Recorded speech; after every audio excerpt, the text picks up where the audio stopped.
Thank you so much, Catherine, and thank you to all of you who are standing here in the cold. It's such an honor to be able to speak to you.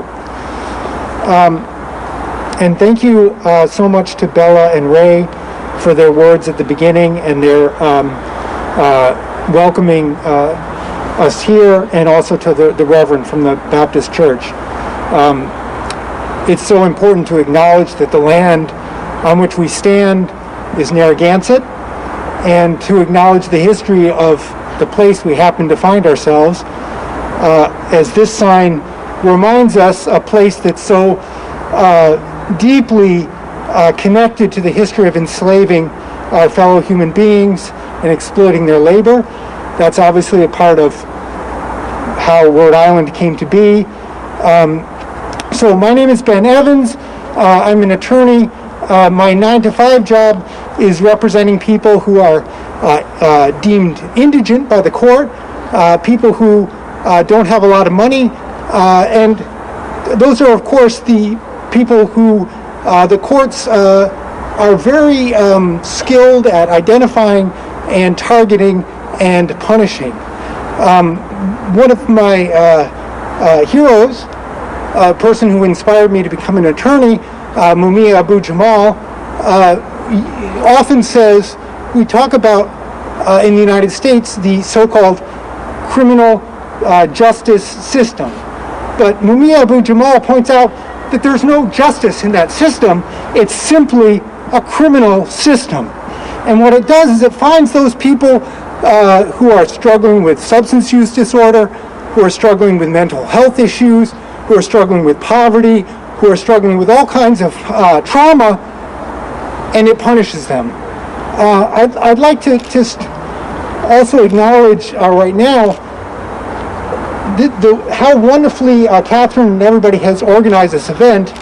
They have the face masks, the blue tape marking off so we can be distanced but still be together, because we care about each other. And we want to make sure that we keep each other healthy and we keep each other safe, because we are the ones that take care of ourselves. There's a statue up there called the Independent Man. What this pandemic, this horrible pandemic, reminds us is that we're not independent, atomized, that we're interdependent, that we depend on each other. So this is such a nice event, and I'm really so honored to be here. And I see it's about starting to rain here, so I'll try to go quickly. I want to also acknowledge Jonas Pierre, a really courageous young man who can't be here today because the police locked him up. Many of you, if you're like me and you've been out, and like Steve and Will, night after night, marching through the streets of Providence, you probably saw Jonas on his bicycle, riding around with a face mask with a Haitian flag because he's of Haitian descent. And of course we have to acknowledge here in this hemisphere that the amazing example of the Haitian people in 1804 to overthrow a slaveocracy and create the first independent republic of people of African descent. Anyway, what a wonderful young man. Obviously, I wish you could be here, but, oh, thank you. Oh, this is nice. I just want to send our thoughts and love to him. And obviously also to Jamal Gonzalez, a young man of Cape Verdean descent who's in the hospital right now because a police car impacted his scooter, and as Catherine described earlier, I mean, this is horrible. And people have a right to be angry. They have a right to rebel. They have a right to express their outrage at what happened to Jamal Gonzalez. I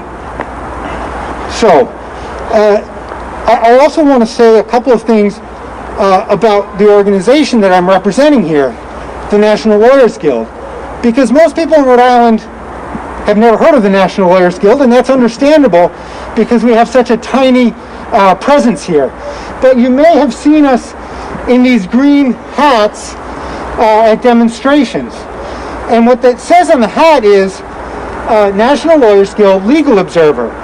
And the point of being a legal observer, and by the way, some of us are attorneys, some of us are law students, some of us are legal workers, etc.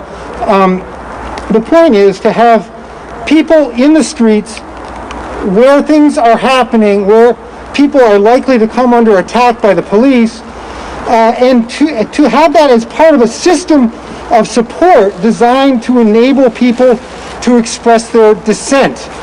The National Lawyers Guild was founded in 1937. It came out of the labor movement, the New Deal, the struggle to make a better world, as the Reverend said earlier. And that struggle in the 1930s was something that obviously the 1%, the elites, the big money people, they were trying to discredit that movement. And it was part of this kind of anti-communist attack. Well, many of the people who started the National Lawyers Guild were communists. They were anarchists. They were progressive, radical activists. And they wanted to use the legal system as part of building the movement. And that's kind of the tradition that we try to uphold. The Legal Observer program started in 1968. Another moment of tremendous struggle and uptick in terms of social movements. And it was started because the police were attacking people who were out, expressing their dissent, exercising their First Amendment rights. And we tried to think, how can we support these people? Well, in 2005, some students at Roger Williams Law School here in Rhode Island started a chapter of the Lawyers Guild right here in Rhode Island. And we've been in the streets with our green legal observer hats at many protests throughout Rhode Island, throughout the area, including, I think it was in 2014, when Black Lives Matter demonstrators blocked Route 95, I-95, demonstrating against police violence then. And we've been out since the murder of George Floyd on May 25th, March 25th, 2020, here in Rhode Island. And we've been at demonstrations here in this very spot that were very large, and we've been at demonstrations that were very small. And as Catherine alluded to, certainly many demonstrations, marches through Providence where there was zero police presence. And just as Catherine said, there were also zero violence.